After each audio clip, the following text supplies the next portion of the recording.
Hello friends, welcome back to my YouTube channel Chandana's happy world. ಇವತ್ತಿನ ಈ ವಿಡಿಯೋದಲ್ಲಿ ನಾನು ರಾಜ್ಮಾ ಕರಿನ ಹೇಗೆ ಮಾಡ್ಕೊಳೋದು, ಡಿಫ್ರೆಂಟ್ ಮಸಾಲ ಯೂಸ್ ಮಾಡ್ಕೊಂಡು ಅಂತ ಇವತ್ತು ತಿಳಿಸ್ಕೊಡ್ತಾ ಇದ್ದೀನಿ. ಹಾಗೆ ಯಾರೆಲ್ಲ ವಿಡಿಯೋನ ಸಬ್ಸ್ಕ್ರೈಬ್ ಮಾಡ್ಕೊಂಡಲ್ಲೇ ನೋಡ್ತಾ ಇದ್ದಾರೆ, ಪ್ಲೀಸ್ ಸಬ್ಸ್ಕ್ರೈಬ್ ಮಾಡ್ಕೊಳ್ಳಿ ಅಂತ ಹೇಳ್ತಾ ಇವತ್ತಿನ ಈ ವಿಡಿಯೋನ ಸ್ಟಾರ್ಟ್ ಮಾಡ್ತಾ ಇದ್ದೀನಿ.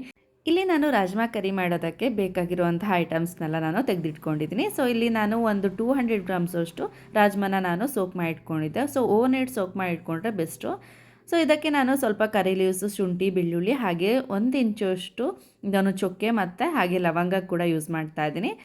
ಮತ್ತು ನಾನಲ್ಲಿ 2 ಅಷ್ಟೇ ಹಸಿರು ಮೆಣಸಿನ್ಕಾಯಿನ ಯೂಸ್ ಮಾಡ್ತಾ ಇದ್ದೀನಿ. ಯಾಕಂದರೆ ನಾನು ಇದಕ್ಕೆ ಚಿಲ್ಲಿ ಪೌಡರ್ನ ಯೂಸ್ ಮಾಡೋದ್ರಿಂದ ಖಾರ ಜಾಸ್ತಿ ಆಗುತ್ತೆ. ಸೊ ಹಾಗಾಗಿ 2 ಅಷ್ಟೇ ಯೂಸ್ ಮಾಡ್ತಾ ಇದ್ದೀನಿ. ಹಾಗೆ ಜೀರಿಗೆನ ಕೂಡ ಸೇರಿಸ್ಕೊಂಡಿದ್ದೀನಿ, ಒಂದು ಅರ್ಧ ಟೇಬಲ್ ಸ್ಪೂನಷ್ಟು. 1 ಕಪ್ಪಷ್ಟು ತೆಂಗಿನಕಾಯಿ, ಹಾಗೆಯೇ ಒಂದು ಲಾರ್ಜ್ ಆನಿಯನ್, ಹಾಗೆ ಮೀಡಿಯಮ್ ಸೈಜ್ 2 ಟೊಮೊಟೊ ನಾನು ಚಾಪ್ ಮಾಡಿ ಇಟ್ಕೊಂಡಿದ್ದೀನಿ. ಸೊ ಇಷ್ಟನ್ನ ರೆಡಿ ಮಾಡಿ ಇಟ್ಕೊಂಡಿದ್ದೀನಿ. ಫಸ್ಟು ಮಸಾಲಾನ ಪ್ರಿಪೇರ್ ಮಾಡ್ಕೊಳ್ಳೋಣ ಬನ್ನಿ. ಮಸಾಲಕ್ಕೆ ನಾನು ಒಂದು ಜಾರ್ಗೆ 1 ಕಪ್ಪಷ್ಟು ತೆಂಗಿನಕಾಯಿನ ಹಾಕ್ಕೊಳ್ತಾ ಇದ್ದೀನಿ. ಹಾಗೆಯೇ ಅರ್ಧ ಈರುಳ್ಳಿ ಹಾಕ್ಕೊಂಡಿದ್ದೀನಿ. ಸೊ ಒಂದು ಲಾರ್ಜ್ ಆನಿಯನ್ನ ನಾನು ಕಟ್ ಮಾಡಿ ಇಟ್ಕೊಂಡಿದ್ದೆ, ಅದರಲ್ಲಿ ಅರ್ಧ ಹಾಕ್ಕೊಂಡಿದ್ದೀನಿ ಅಷ್ಟೇ. ನೆಕ್ಸ್ಟ್ ನಾನಿಲ್ಲಿ ತೋರಿಸಿರುವಂತಹ ಮಸಾಲಾನ ಕೂಡ ಹಾಕ್ಕೊಳ್ತಾ ಇದ್ದೀನಿ. ಚೊಕ್ಕೆ, ಲವಂಗ, ಹಾಗೆ 1 ಇಂಚಷ್ಟು ನಾನು ಶುಂಠಿ ಯೂಸ್ ಮಾಡಿದ್ದೀನಿ. ಒಂದು 5ರಿಂದ 6 ನಾನು ಎಸ್ಲಷ್ಟು ನಾನು ಬೆಳ್ಳುಳ್ಳಿ ಹಾಗೆ ಜೀರಿಗೆನ ಕೂಡ ಹಾಕ್ಕೊಳ್ತಾ ಇದ್ದೀನಿ. ನೆಕ್ಸ್ಟ್ ನಾನು ಇದಕ್ಕೆ ಸ್ವಲ್ಪ ಹುಣಸೆಹಣ್ಣು ಕೂಡ ಸೇರಿಸ್ಕೊಳ್ತಾ ಇದ್ದೀನಿ. ನಾವು ಆಲ್ರೆಡಿ ಟೊಮೊಟೊನ ಯೂಸ್ ಮಾಡ್ತಿರೋದ್ರಿಂದ ಸ್ವಲ್ಪ ಅಷ್ಟೇ ನಾನು ಹುಣಸೆಹಣ್ಣ ಸೇರಿಸ್ಕೊಳ್ತಾ ಇದ್ದೀನಿ ಮಸಾಲಕ್ಕೆ. ಸ್ವಲ್ಪ ಕೊತ್ತಂಬರಿ ಸೊಪ್ಪು ಕೂಡ ಹಾಕ್ಕೊಂಡು ನಾನು 1 ಟೇಬಲ್ ಸ್ಪೂನಷ್ಟು ಚಿಲ್ಲಿ ಪೌಡರ್ನ ಯೂಸ್ ಮಾಡ್ತಾ ಇದ್ದೀನಿ. ನಮ್ಮ ಮನೇಲಿ ಯೂಸ್ ಮಾಡುವಂತಹ ಒಂದು ಚಿಲ್ಲಿ ಪೌಡರ್ ತುಂಬಾ ಖಾರ ಇರೋದ್ರಿಂದ ನಾನು 1 ಟೇಬಲ್ ಸ್ಪೂನ್ ಅಷ್ಟೇ ಹಾಕ್ಕೊಂಡಿದ್ದೀನಿ. ಹಾಗೆ ನಾನು 1 ಟೇಬಲ್ ಸ್ಪೂನಷ್ಟು ಧನಿಯಾ ಪೌಡರ್ನ ಕೂಡ ಹಾಕ್ಕೊಂಡು ಒಂದು ಸ್ವಲ್ಪ ಅರಿಶಿನ ಪುಡಿನೂ ಕೂಡ ಸೇರಿಸ್ಕೊಳ್ತಾ ಇದ್ದೀನಿ. ಸೊ ಇಷ್ಟನ್ನು ನಾನು ಗ್ರೈಂಡ್ ಮಾಡ್ಕೊಂಡು ಬರ್ತೀನಿ. ಫೈನ್ ಪೇಸ್ಟ್ ಹಾಗೆ ನಾವು ಗ್ರೈಂಡ್ ಮಾಡ್ಕೊಂಡು ಬರಬೇಕು. ನೋಡಿ, ಇಷ್ಟು ಫೈನ್ ಪೇಸ್ಟಾಗಿ ನಾವು ಮಾಡಿಕೊಂಡ್ರೆ ಸಾಕಾಗತ್ತೆ. ಸೊ ಮಸಾಲ ಹೇಗೆ ರುಬ್ಕೊಳ್ತೀವಿ ಅಷ್ಟು ಟೇಸ್ಟ್ ಎನ್ಹ್ಯಾನ್ಸ್ ಆಗುತ್ತೆ ಅಂತ ಹೇಳ್ಬೋದು. ಇವಾಗ ಮಾಡ್ಕೊಳೋ ವಿಧಾನ ನೋಡ್ಕೊಳ್ಳೋಣ ಬನ್ನಿ. ಇಲ್ಲಿ ನಾನು ರಾಜ್ಮಾ ಕರಿ ಮಾಡೋದಕ್ಕೆ ಪ್ರೆಷರ್ ಕುಕ್ಕರ್ನ ಯೂಸ್ ಮಾಡ್ತಾ ಇದ್ದೀನಿ. ಮೊದಲು ನಾನು ಕುಕ್ಕರ್ಗೆ 3 to 4 ಟೇಬಲ್ ಸ್ಪೂನಷ್ಟು ಆಯಿಲ್ ಹಾಕ್ಕೊಳ್ತಾ ಇದ್ದೀನಿ. ಎಣ್ಣೆ ಎಲ್ಲ ಬಿಸಿ ಆದಮೇಲೆ ಈಗ ಕರಿ ಲೀವ್ಸ್ ಮತ್ತು ಗ್ರೀನ್ ಚಿಲ್ಲಿನ ಹಾಕ್ಕೊಳ್ತಾ ಇದ್ದೀನಿ. ಹಾಗೆಯೇ ಅರ್ಧ ಭಾಗದಷ್ಟು ಈರುಳ್ಳಿ ಇಟ್ಕೊಂಡಿದ್ವಲ್ಲ ಅದನ್ನು ಕೂಡ ಒಗ್ಗರಣೆಗೆ ಹಾಕ್ಕೊಳ್ತಾ ಇದ್ದೀನಿ.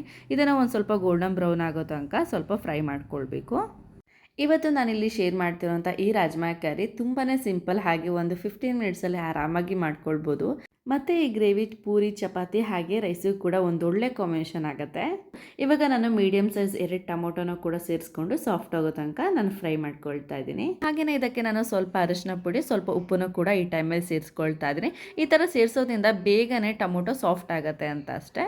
ಸೊ ಸ್ವಲ್ಪ ಹೊತ್ತು ನಾವು ಒಂದು 5 ಮಿನಿಟ್ಸ್ ಹಾಗೆಯೇ ಸಿಮ್ಮಲ್ಲಿ ಇಟ್ಟು ನಾವು ಸಾಫ್ಟ್ ಆಗೋ ತನಕ ಬಿಟ್ಟಾದಮೇಲೆ ನೋಡಿ ಎಷ್ಟು ಚೆನ್ನಾಗಿ ಸಾಫ್ಟ್ ಆಗಿದೆ. ಸೊ ಪ್ರತಿಯೊಂದು ಮಸಾಲಾನ ಕೂಡ ನಾವು ಪ್ರತಿಯೊಂದು ಹಂತದಲ್ಲೂ ಯಾವ ಥರ ಫ್ರೈ ಮಾಡ್ತೀವಿ ಅದು ತುಂಬಾ ಮ್ಯಾಟರ್ಸ್ ಆಗುತ್ತೆ. ಸೊ ಹಾಗಾಗಿ ನಾನು ಇನ್ ಡೀಟೇಲ್ ತೋರಿಸ್ತಾ ಇದ್ದೀನಿ ಪ್ರತಿಯೊಂದನ್ನು ಕೂಡ.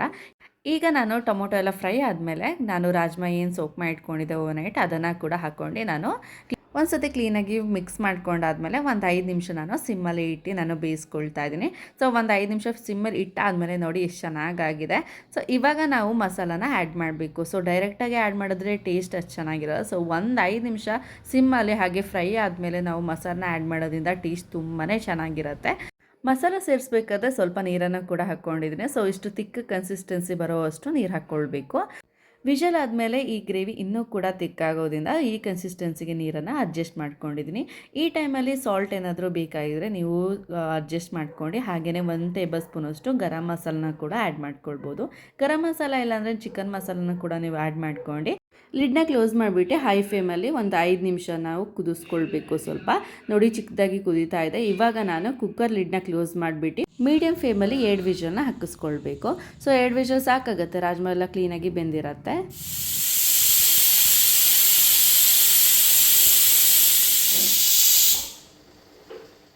ಎರಡು ವಿಷಲ್ ಆದಮೇಲೆ ಕುಕ್ಕರೆಲ್ಲ ತಣ್ಣಗಾದ್ಮೇಲೆ ಇವಾಗ ಓಪನ್ ಮಾಡ್ತಾ ಇದ್ದೀನಿ ಲಿಡ್. ತುಂಬಾ ಚೆನ್ನಾಗಾಗಿತ್ತು ಕರಿ. ಚಪಾತಿ, ಪೂರಿ ಹಾಗೆ ರೈಸ್ ಜೊತೆನೂ ಕೂಡ ಒಂದು ಒಳ್ಳೆ ಕಾಂಬಿನೇಷನ್ ಅಂತ ಹೇಳ್ಬೋದು.